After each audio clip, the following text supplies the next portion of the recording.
Hey, it's Shushan here. Welcome back to my podcast. Here I'm sharing my story as a hearing parent living in Berlin, Germany. In this episode, I'm talking about how to build up social life of your deaf kid, how much it is important, what are the pillars that you can build up to help your deaf child to integrate into the society better.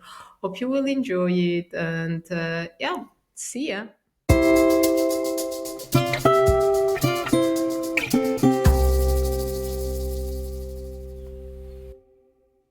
Let's start then our podcast today. I know I was like, oh, I'm going to do podcast every week, but now I do every 2 weeks, maybe then every 3 weeks. No, but I think I will keep 2 weeks, be weekly, let's say. Yeah, every week is quite challenging to be honest. If you also have a full time job like someone here, so yeah, it's a bit challenging to keep up with weekly podcast episode, but at least I'm happy that I'm doing something.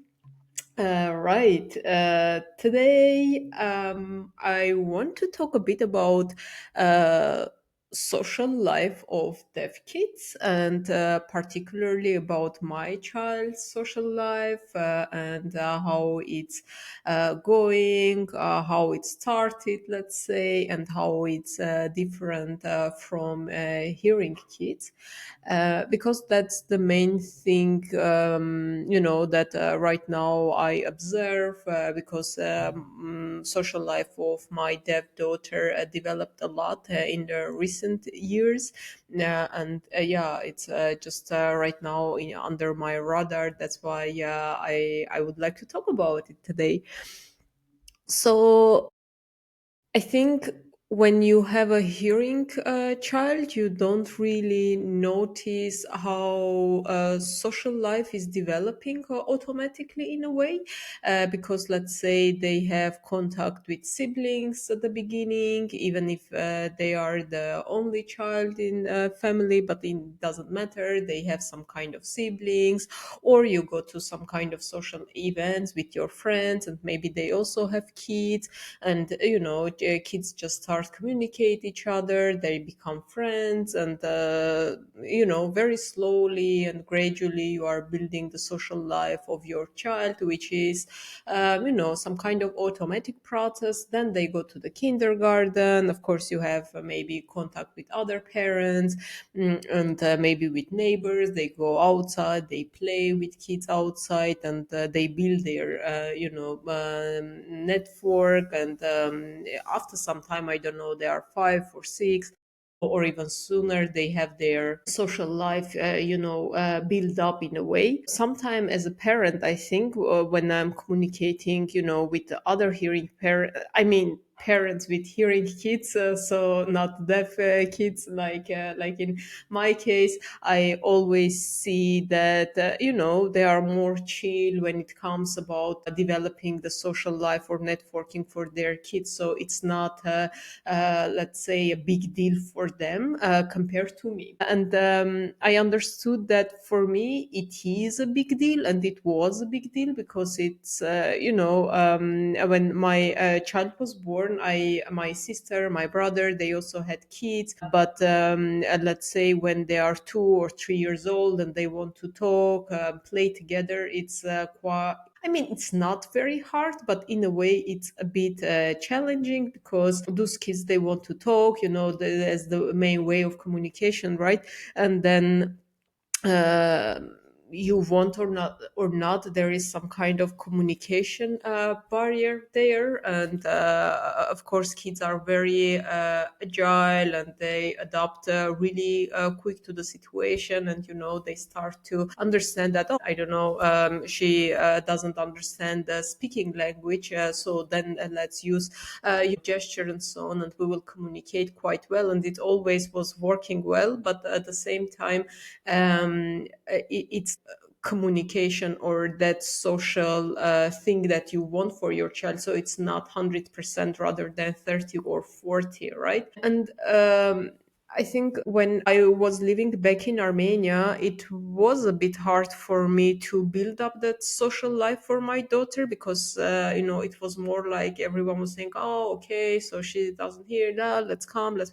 So it's more like, she was somehow out of that social life. I cannot really find a word to describe it better, but I was feeling that she's a bit out from that hearing social life that was around me, because I am hearing and all my family are hearing. So my daughter is the only deaf child in our family. So yeah, of course, if everyone is hearing and no one can sign, then the language part is fully out for your child. You cannot push everyone to learn sign language. And yeah, I was feeling that something is not right, that yeah, they play with her and so on, but more like with a baby rather than with 2 years old kid, like treating like a baby that cannot talk and so on, this kind of environment. And it was a bit, sad for me, I would say.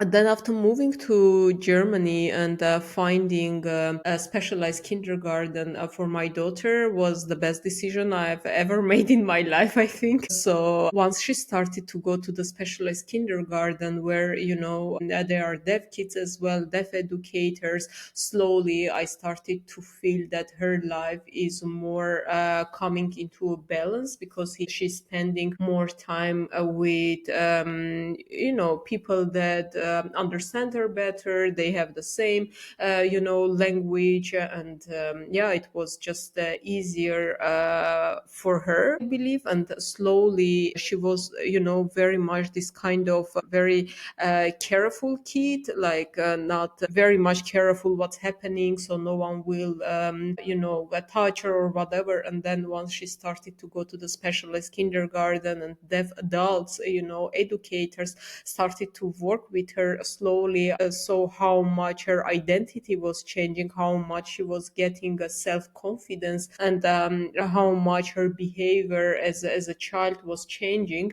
and how much she was coping the behavior of deaf adults, other deaf kids. And that's why, whoever has a deaf or hard of hearing child, I would always like 100% suggest to bring those kids to environment full of the sign language that they are learning, and the environment that is supported with deaf educators, deaf adults, of course, and deaf kids, right? Because slowly this environment is going to help them to build their networking. Of course, for me at the beginning was a bit hard because I was a foreigner here, right, in Germany, and we moved here without knowing the language in advance, German language. And of course, it's also adding the German sign language. So two languages, two foreign languages for us. And yeah, the kindergarten was really cool because they were supporting and speaking with us English. But you cannot expect that all educators will speak English with you, especially deaf educators. They speak German sign language.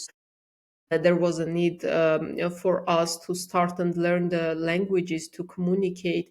But that also was, so first thing for me was kind of solved, because she was going to the specialist kindergarten, and slowly she was building up her social life or networking outside of home that was more talking to her needs, right? But on the other hand, whenever she was coming home, it was more or less isolated, because it was just mom and dad who barely could sign. And of course, more and more she was liking to go kindergarten. She was liking to spend with her deaf educators and so on.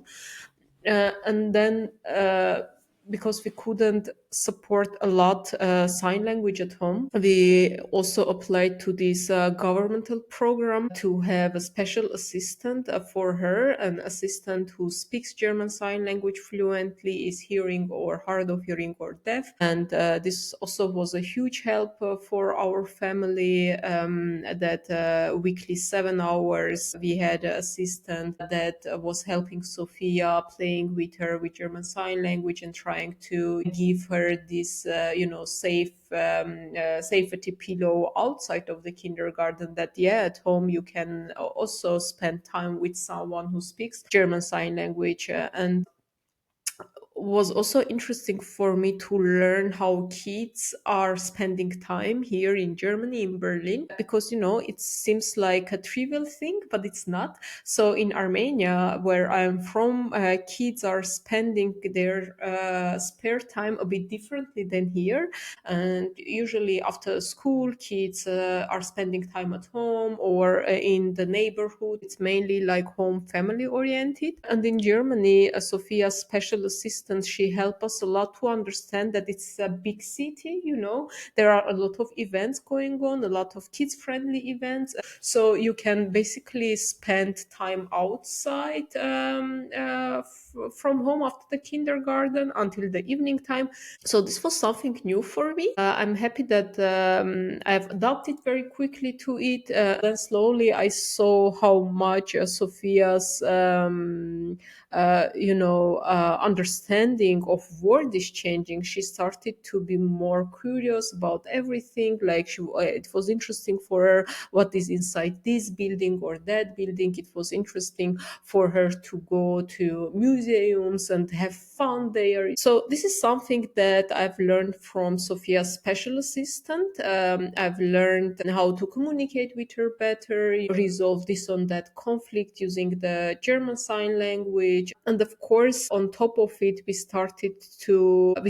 applied for home sign language course. And about home sign language course, I have separate podcast episodes, so you can check it out. So we also applied, and we started to have weekly sign language classes, German sign language classes. And this was a huge help also for us, because when you start to learn the language, you understand everything better. And of course, you understand how to just communicate with your kid, because you need a language to explain things. You cannot just rely on simple things like eating, drinking, and sleeping, right?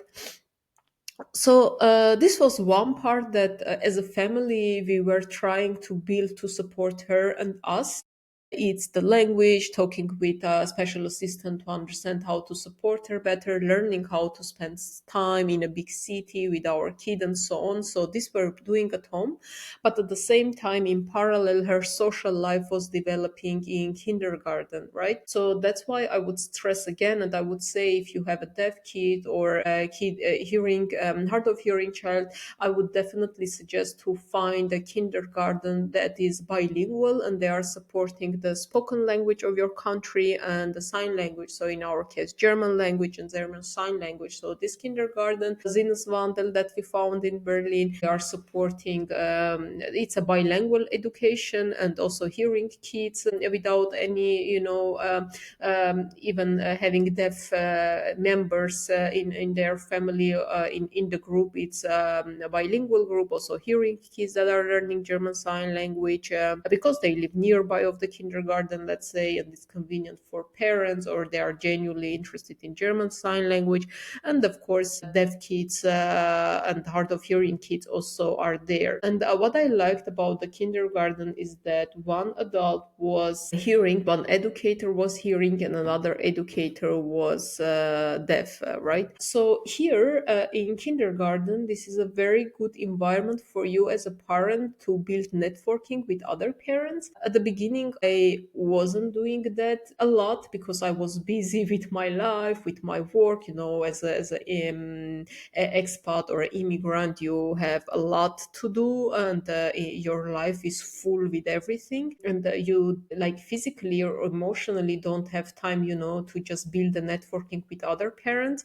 I think once we moved here, after 1 year, I started to slowly understand the value of having contacts with other parents within the kindergarten. kindergarten, and I started, slowly try to understand with whom I can build networking and so on. And of course, it was yeah, hard for me, as I needed to find parents who also could speak English, or because my German was really bad at that time. Right now it's okayish. I can communicate, understand almost everything, but still when I talk, of course I make a lot of grammatical issues and so on, but at least I feel more comfortable to talk in German, even though I know that a sentence is not fully correct in a grammatical way, but yeah, it is what it is. So yeah, I would say that networking with other parents and organizing these play dates after the kindergarten, it's quite important for kids, especially for deaf kids. Again, I'm stressing it out because at home or in neighborhood, or when they go at playground, they don't have anyone to communicate. Expect the parent, right? Whenever I go to the playground with Sophia, or in our neighborhood there is an event and we go, 98% of people are hearing, 98% of kids are hearing, and no one can speak German sign language. Like, of course she is going to be isolated, and of course her main communication person is me. And that's why it's so much important for those kids to build and have connection with the kids within the daycare or later at school. So I know it's hard to do. I know that you can be an introvert as a person, and you don't feel comfortable to get close with other parents, but it's kind of part of the job that you are doing in order to support your child in her development. So it's a bit of a must thing, I would say. And it's also fun because you are getting to know other families. You are learning about their way of communicating with their kids. So slowly I started to, talk with other parents. And I'm so happy that within kindergarten, there were so many nice people with whom you can just talk, exchange ideas, or how it is going with you in the development of your child, and then meet at their place, or they can visit you, or you can organize some events, birthday parties, or whatever. So it's a very small community, I would say, even in Berlin, because like how many deaf kids are there that are the same age, right? It's and they can be more deaf kids or hard of hearing kids in Berlin at the same age, but maybe they can choose different kindergarten, so but even if it's two or three, it's definitely worth to build a connection, and to organize play dates for kids, because kids are communicating differently, and kids need kids as much as they need adults, because it's their words. They can play better together, they can train their sign language better, and so on and so on. Until Sophia was started the school, I think here and there I was trying to take her to events that was organized for deaf kids, and those events is also a good chance to meet other parents, to try to talk to them. I would say that for me was a bit hard to easily communicate, of course, with deaf parents, because my German spoken language at some time was going a bit faster than German sign language, and I was feeling more confident to speak a bit German or English rather than German sign language. So that's why it was also a bit hard for me to find connection with deaf parents. But nevertheless, they were always open, and they are always adapting to your level of language knowledge, and they are slowing it down to sign. They are using more basic signs because they understand that you don't know the language. the environment itself, even though we have a lot of stereotypes when it comes to Germany, right? People can have their distance more and etc. and so on. But I would say that I never felt it, especially within the deaf community, because deaf people, they are genuinely very kind, open, and you feel that they appreciate that you have a deaf child as a hearing parent, and you are learning the language, you are making the effort, you are coming to these events, you are bringing your child, you want to communicate, you da, da, da. So everything they take into account, and they help you to integrate within the community, and they encourage you to come to these events, to bring your kid, because they know better than anyone that if you have a deaf child, the best place for them for their social life is environment surrounded with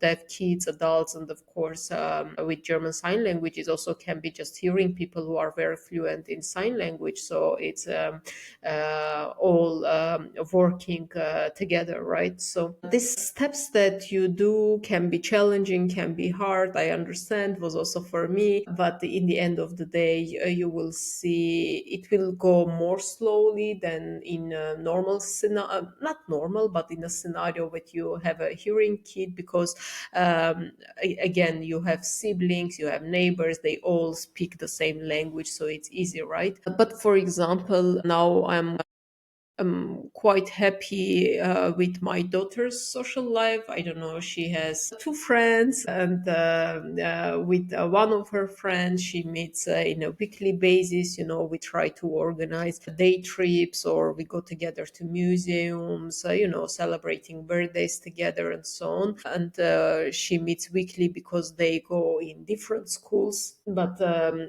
they call each other friends. They like to spend time with one another, and it's quite cool because the parents are also hearing, and we have a lot of things to discuss together, and that's quite nice. And She also, of course, goes to the school, and compared to Kita, I would say there was a big difference than when she started at school, because at school I feel like with the kids they have more close relationship than at Kita, because I think they are doing everything together all day, they are sitting together, they are not like in the kindergarten, everyone can decide, I play with them, I play with her. So it's more like a lot of group exercise going on, group work. School is helping more in her development.